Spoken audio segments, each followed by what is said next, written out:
is Danielle Curry, pelvic floor physical therapist and owner of Pelvic Roots Physical Therapy. Today, I'm going to be sharing with you some of my favorite glute lengthening and strengthening exercises, which is so important for pelvic floor health.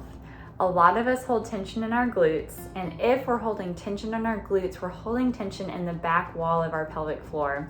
If we can't stretch that area and eccentrically lengthen those muscles, we're not going to be able to have good coordination of the pelvic floor. This can lead to issues such as worsening prolapse symptoms, pelvic pain, incontinence, constipation, etc. So what we're going to be focusing on today is movements to help open our pelvic outlet. These are great not only for actually birth prep, but also for postpartum rehab or just really general pelvic floor health.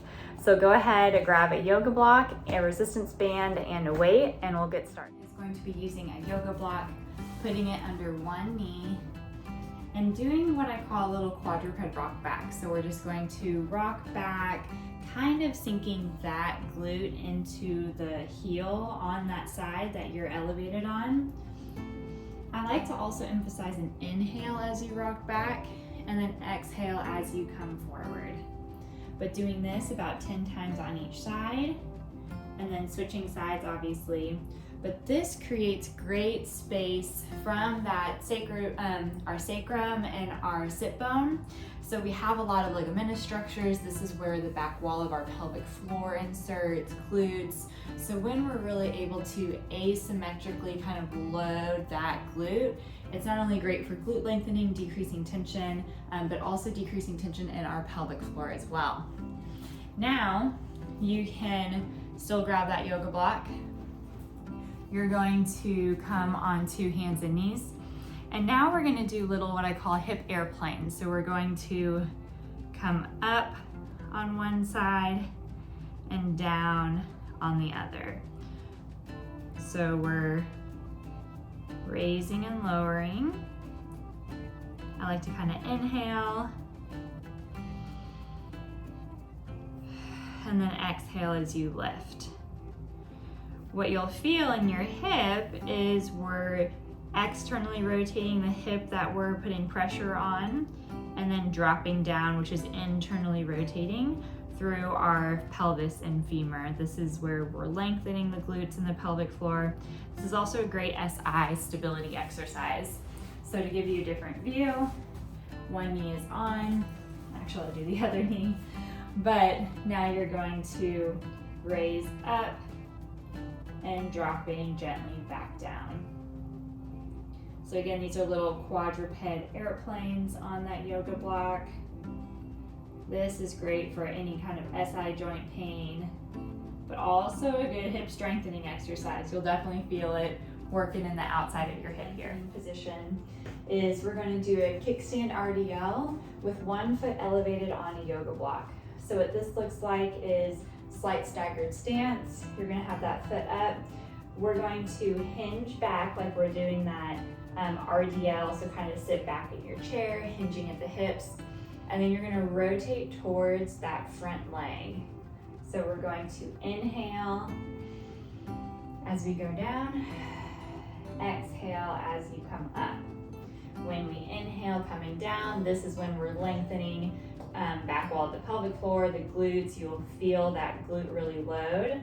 What I do try to recommend in this position, if you really want to feel your glutes fire, come up just on your toes on this back foot. So raise your heel up, just stay on the toes. That way all of your weight is in that front foot. And then when you're inhaling down, you'll really feel that hamstring and glute firing. It's always great to add resistance.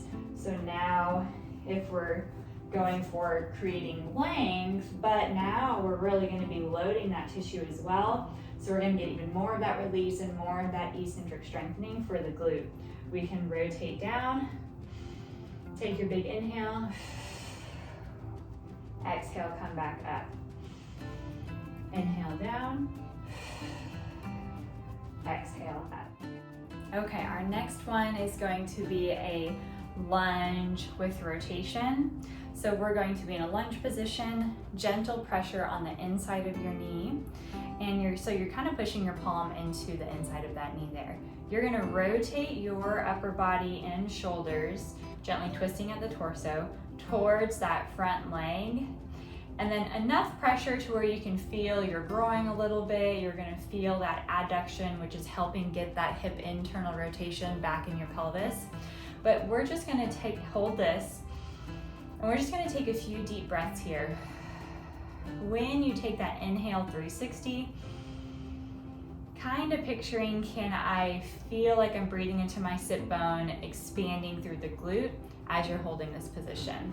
To give you a little bit of a different view, we're here, pressure, kind of rotating, and you can see that hinge that creates at the hip here. And then this is where I'm breathing into, specifically trying to lengthen this glute and back wall of the pelvic floor. Another great way to feel a pelvic floor and glute release in a loaded position is using a resistance band. So you're going to step both feet over that resistance band. It is a straight resistance band, so I'm just stepping over it. And now, when we do that little hip hinge forward, you're going to hold this position, and you're gonna hold that resistance and just take a few deep breaths, breathing into those sit bones. This is a great position because this is teaching our pelvic floor to release when it's in an active loaded state. So it's really good to be able to feel, I can tell I'm holding tension, and when we're in a standing position, oftentimes that's when we're holding tension. So giving the pelvic floor a little bit of safety with that resistance band is helping you kind of be grounded and recognize, okay, I feel the load, I feel the tension. Now I'm going to breathe into my sit bones and take that 360 breath in and see if I can get that nice release of the pelvic floor. A few important things here: not letting your back arch way forward, because that would put a lot of strain on your back and you'll kind of feel that. So we want to keep those ribs stacked down over your pelvis. So not flaring chest open here, so kind of keep chest down. Back is nice and neutral. And you're just taking those deep breaths in. You shouldn't feel any tension in your back, really. You should just feel your glutes working hard to stabilize in this position. Another great motion here is adductor rock back. So we're gonna come with one leg straight, and you're going to inhale as you rock back, exhale coming forward. You'll feel a nice stretch in that groin. And then again, coming forward as you exhale.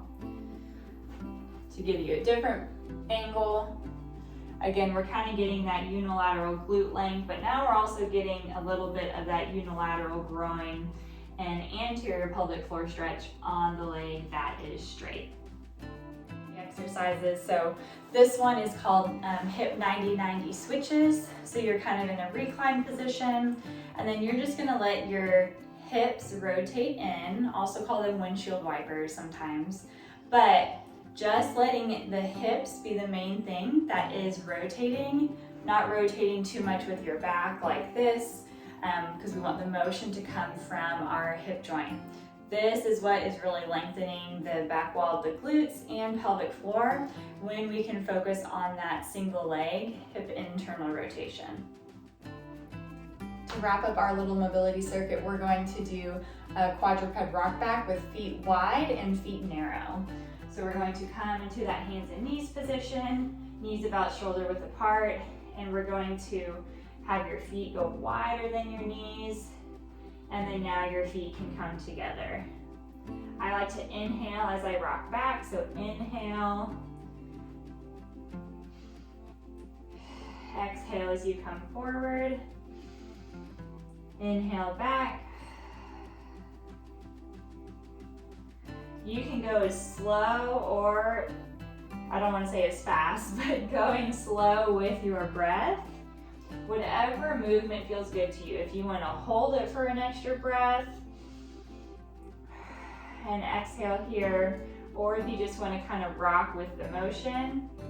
But this is a great exercise to help with that deep hip rotation, which again is lengthening glutes and the back wall of our pelvic floor. Thanks for joining me for this glute lengthener and mobility circuit. I hope that you found these movements helpful. If you did, don't forget to hit that subscribe button so you can stay up to date on more pelvic health relevant content.